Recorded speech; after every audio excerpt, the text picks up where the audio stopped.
The cool thing about this band is when a song doesn't make a record, we'll kind of sit on it for a few years, and then we'll go back and revisit it, and kind of just even though you've written the song yourself, it kind of didn't come to you at the right time in the band or in your own life. The song "No More Heroes" and "Sudden Death." "Sudden Death" was written for was supposed to be on the first record, and it just didn't make it. It just kind of didn't fit, and then we kind of revisited it and kind of redid it, and we were pumped on it again. It was kind of weird that we really didn't want it to go on the first record, but it was one of kind of like the shoe-ins for this record. And say with "No More Heroes" was supposed to be on the first record, and that was a song I'd written before I'd even joined the band. Oh wow! Weird story about that one. It was I actually wrote it as a wedding present to my best friend.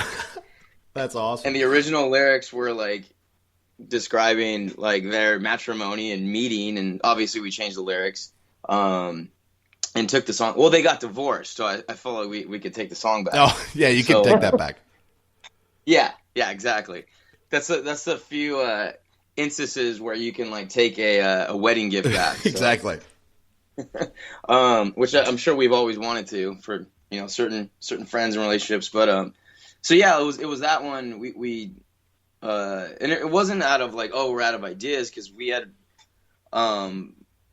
close to 40 new song ideas going into this. Wow. And that's what took us so long, was going through all the material and kind of piecing it together. And we kind of took some time off. I went and played with the band. Actually, Tyler and myself went and played with the band Huntress.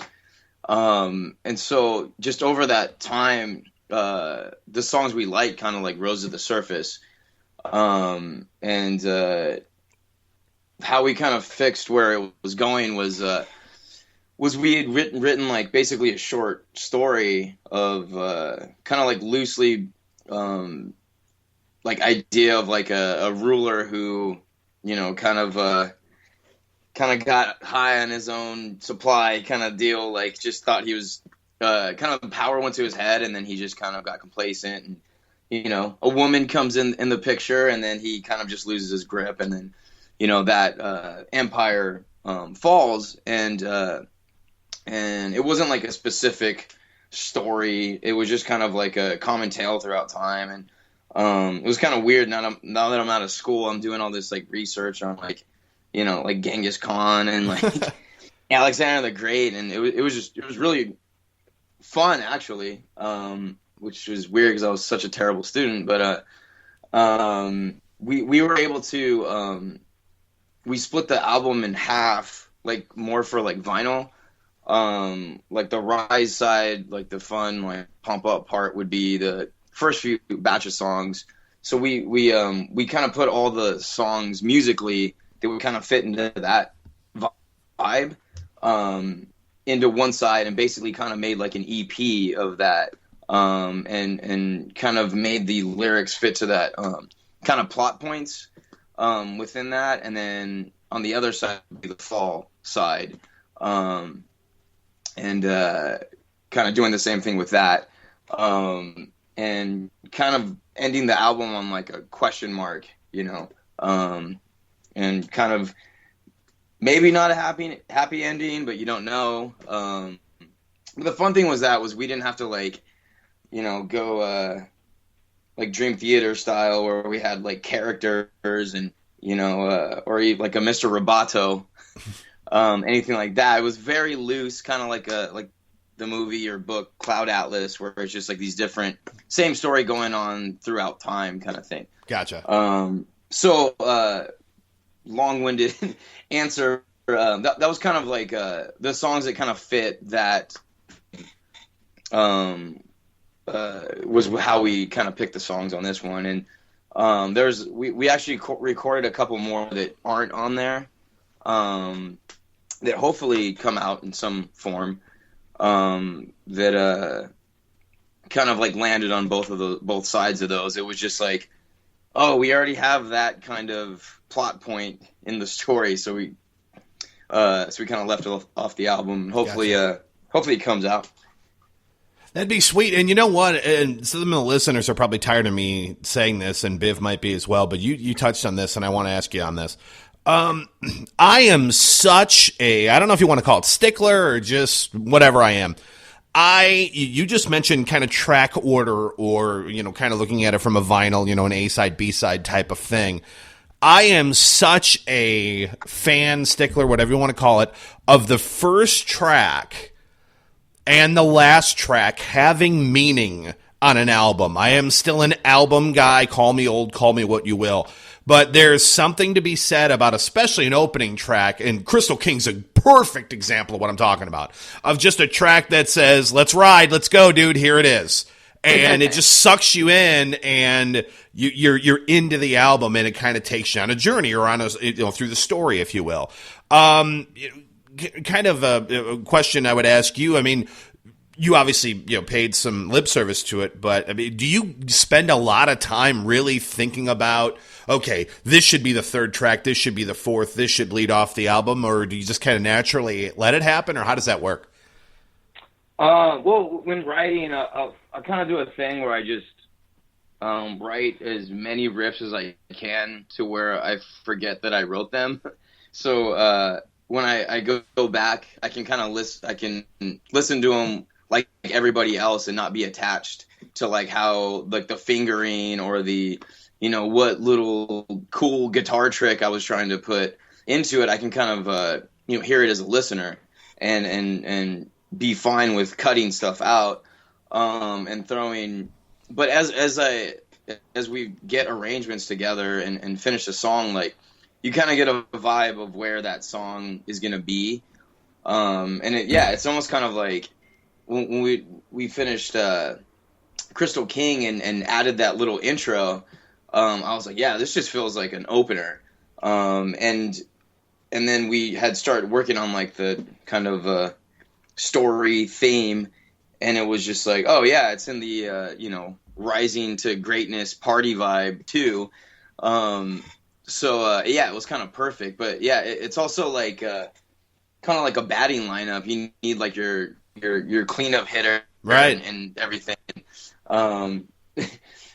But at the same time, you don't want to have your pitcher being ninth, your worst batter. Yeah, you don't want that. There at the end. Yeah. So that's where the baseball analogy doesn't work. Hopefully, for some albums it's kind of dead on, but so yeah, I definitely the songs kind of take you there. Like we definitely don't think about it beforehand, but like as it's taking its shape, you're like, oh, this is like kind of what you were saying about the first and last song. There's always a weird thing about song number 7. They're like, oh, this is kind of maybe a song number 7, So yeah, no, definitely. When like for Black Lotus, I was like, okay, as soon as we decided this was going to be like a last track and like a longer one, you're able to take liberties and not be so like confined to like just like a normal song structure, like verse chorus bridge, guitar solo thing. It's like this might not be that song, and then so you can take liberties with putting more weird elements and taking chances too, and that's like a song 8 thing. Well, that's very cool. Now, one of the things that I wanted to ask you about, you've had an opportunity to share the stage with really some amazing acts all over the place. Can you tell us just a funny story, something that happened with another band, something that kind of sticks out to you that, just a war story from the road? Yeah, there's a bunch. There's I should probably there was a whole thing with like we had played with Exodus at Metal Fest, and we all wandered onto their bus, and Yeah, I'll stick with the Exodus theme on this, but Alex and I ate all of Gary Holt's chicken wings, and then we had a arm wrestling contest, and I lost. And what I had to do is basically, I guess it doesn't count now that I'm saying it, but basically in interviews say that I'm related to Carlos Santana, and I can't stop until he comes out and says he doesn't know who I am. And so, yeah, I stuck to it for a while. I need to revisit it because, a bet's a bet, which we ended up, it was about like throwing the bones at cars afterwards. But before that, our first tour with Exodus, there was also, manly metal guys. There's always arm wrestling, and I had Luna and myself, our singer, had gone onto the Exodus bus, and of course we're drinking and arm wrestling, and Luna got so drunk that he tried to get out of the bus and then started throwing up all over their bus, but tripped and was shooting projectile vomit all over everywhere in the bus, and then tried to pull himself up with their blinds and rip them off. And so we got banned from the Exodus bus for a while. And then years later, awesome. We come back on, and Alex and I eat Gary Holt's chicken wings. And then we had a friend who I won't name her, but she did what you're not supposed to do in a bus, a number 2. So yeah, we just we've had bad luck on their bus. But they got us back our last solo show with them.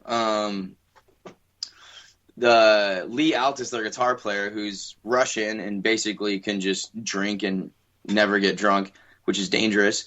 They were talking about they were going to prank us, and Lee, he's like, "Oh, come get a drink with me," to me and Alex, our other guitar player. And we're talking about just a really cool conversation, just about our favorite guitar players and stuff that excites us about music, and it was just really awesome. And so I'm like, I hear you're supposed to prank us. When is that going to happen? And he's like, oh, that's begun. These beers are like 11%, and we've already had 2 or 3. Oh, jeez. And then, yeah, got up, and we started to play, and their sound man before it went on said that Alex and I were twins, and that it was both our birthdays, and to keep bringing up shots. And so this is in Billings, Montana, and everybody kept buying us shots. And then by the end, I had promised Lee that, because I had a wireless, that I would do a guitar solo from the bar. So I went out there and jumped up there and tried to stage dive on people who weren't looking at me, and landed on my headstock on my face. Oh. And so now I'm bleeding all over the place. And then just decided at the end of the set to go lay down on the stage. Luna didn't see me, tripped over me, fell into the drums, and that's how we ended up. It was just, really, really bad. And the whole time we're playing, the Exodus crew is taking random pieces of Tyler's drum set away. So yeah, it was a shit show to say the least, but well played, Exodus. So, hold on. So, Holy Grail is made, according to metal history, not once but twice, by not only having a perfect album for the first time in show history, but by far and away giving us, Biv, am I right, the best tour story we've heard so far on the show. That's awesome. That's great. I love it. Man, you are setting records here, buddy. Thanks, Eli. That's how we do it. That's how we do it. Now, real quick, we talked a little bit about genre and music and some of your songs that, are, influenced by so many different artists, et cetera, et cetera. If there's one song that you felt, if I only had someone's attention for 5 minutes and I was going to play them one song that really summarized Holy Grail, and we're about to play that song here in a bit, depending on what you tell us, what song would that be, Eli? What song would you recommend we would use to turn listeners on to Holy Grail who haven't heard you before? I'd have to say the song My Last Attack, and just because of it opens up with lead guitar and then goes right to high